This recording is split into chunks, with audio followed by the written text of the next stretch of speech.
Chapter 9 The Tryst. It still lacked nearly an hour of the appointed time when Howland came to the secluded spot in the trail where he was to meet Mélisse. Concealed in the deep shadows of the bushes, he seated himself on the end of a fallen spruce and loaded his pipe, taking care to light it with the flare of the match hidden in the hollow of his hands. For the first time since his terrible experience in the coyote, he found himself free to think, and more than ever he began to see the necessity of coolness and of judgment in what he was about to do. Gradually, too, he fought himself back into his old faith in Mélisse. His blood was tingling at fever heat in his desire for vengeance, for the punishment of the human fiends who had attempted to blow him to atoms, and yet at the same time there was no bitterness in him toward the girl. He was sure that she was an unwilling factor in the plot, and that she was doing all in her power to save him. At the same time he began to realize that he should no longer be influenced by her pleading. He had promised, in return for her confidence this night, to leave unpunished those whom she wished to shield. He would take back that promise. Before she revealed anything to him, he would warn her that he was determined to discover those who had twice sought to kill him. It was nearly midnight when he looked at his watch again. Was it possible that Mélisse would not come? He could not bring himself to believe that she knew of his imprisonment in the coyote, of this second attempt on his life. And yet, if she did... He rose from the log and began pacing quickly back and forth in the gloom, his thoughts racing through his brain with increasing apprehension. Those who had imprisoned him had learned of his escape an hour ago. Many things might have happened in that time. Perhaps they were fleeing from the camp. Frightened by their failure and fearing the punishment which would be theirs if discovered, it was not improbable that even now they were many miles from the Wekusko, hurrying deeper into the unknown wilderness to the north. And Mélisse would be with them.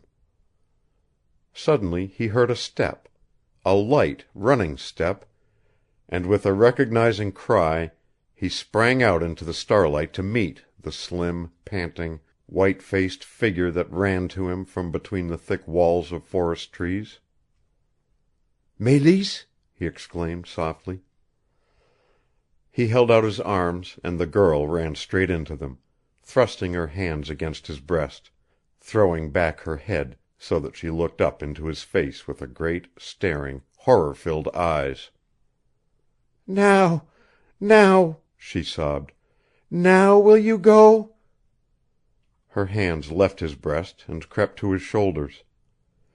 Slowly they slipped over them, and as Howland pressed her closer, his lips silent, she gave an agonized cry and dropped her head against his shoulder, her whole body torn in a convulsion of grief and terror that startled him. "You will go?" she sobbed again and again. "You will go? You will go?" He ran his fingers through her soft hair, crushing his face close to hers. "No, I am not going, dear," he replied in a low, firm voice. "Not after what happened tonight." She drew away from him as quickly as if he had struck her, freeing herself even from the touch of his hands. "I heard what happened an hour ago," she said, her voice choking her. "I overheard them talking." She struggled hard to control herself. "You must leave the camp tonight." In the gloom she saw Howland's teeth gleaming. There was no fear in his smile. He laughed gently down into her eyes as he took her face between his hands again. "I want to take back the promise that I gave you last night, Mélisse. I want to give you a chance to warn any whom you may wish to warn. I shall not return into the South. From this hour begins the hunt for the cowardly devils who have tried to murder me. Before dawn every man in the Wekusko will be in the search, and if we find them there shall be no mercy. Will you help me, or She struck his hands from her face, springing back before he had finished. He saw a sudden change of expression. Her lips grew tense and firm. From the death whiteness of her face there faded slowly away the look of soft pleading, the quivering lines of fear. There was a strangeness in her voice when she spoke, something of the hard determination which Howland had put in his own, and yet the tone of it lacked his gentleness and love. "Will you please tell me the time?" The question was almost startling. Howland held the dial of his watch to the light of the stars. "It is midnight." The faintest shadow of a smile passed over the girl's lips. "Are you certain that your watch is not fast?" she asked. In speechless bewilderment, Howland stared at her. "Because it will mean a great deal to you and to me if it is not midnight," continued Mélisse, a growing glow in her eyes. Suddenly she approached him and put both of her warm hands to his face, holding down his arms with her own.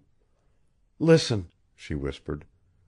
"Is there nothing that will make you change your purpose, that will take you back into the South tonight?" The nearness of the sweet face, the gentle touch of the girl's hands, the soft breath of her lips, sent a maddening impulse through Howland to surrender everything to her.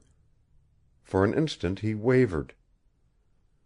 "There might be just one thing that would take me away tonight," he replied, his voice trembling with the great love that thrilled him. "For you, Mélisse, I would give up everything: ambition, fortune, the building of this road.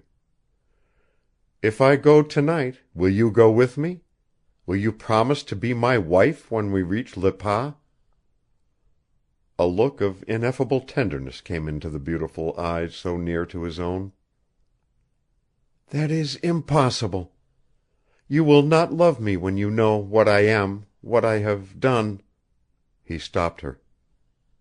"Have you done wrong, a great wrong?"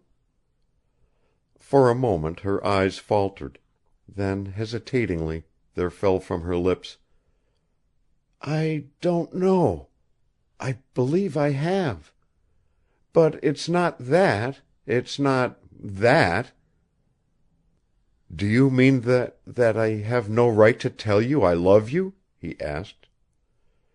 "Do you mean that it is wrong for you to listen to me? I took it for granted that you were a girl that " "No, no, it is not that," she cried quickly, catching his meaning. "It is not wrong for you to love me." Suddenly she asked again, "Will you please tell me what time it is now?" He looked again.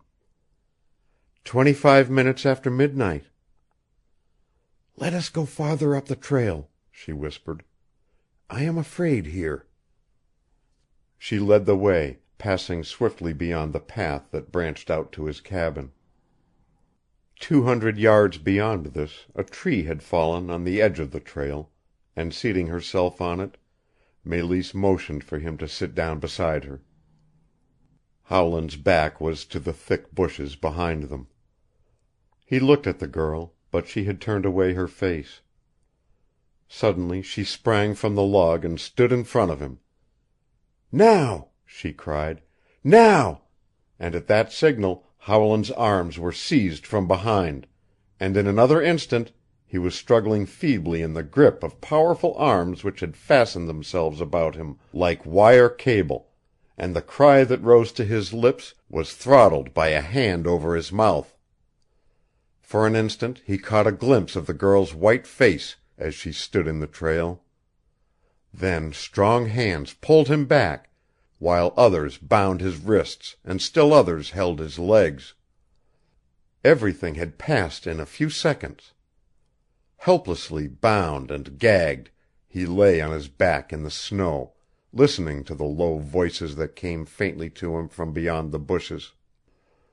He could understand nothing that they said, and yet he was sure that he recognized among them the voice of Mélisse. The voices became fainter. He heard retreating footsteps, and at last they died away entirely. Through a rift in the trees straight above him, the white, cold stars of the night gleamed down on him, and Howland stared up at them fixedly until they seemed to be hopping and dancing about in the skies.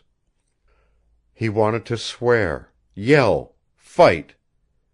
In these moments that he lay on his back in the freezing snow, a million demons were born in his blood.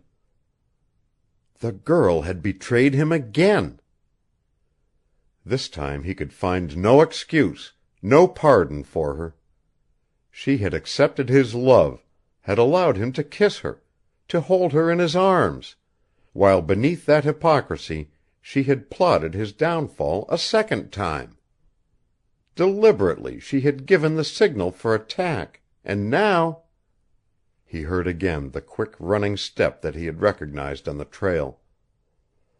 The bushes behind him parted, and in the white starlight Mélisse fell on her knees at his side, her glorious face bending over him in a grief that he had never seen in it before, her eyes shining on him with a great love.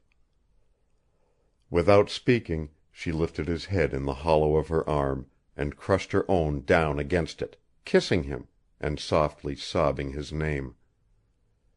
"Good-by," he heard her breathe. "Good-by. Good-by." He struggled to cry out as she lowered his head back on the snow, to free his hands, to hold her with him, but he saw her face only once more, bending over him, felt the warm pressure of her lips to his forehead, and then again he could hear her footsteps hurrying away through the forest. Chapter 9.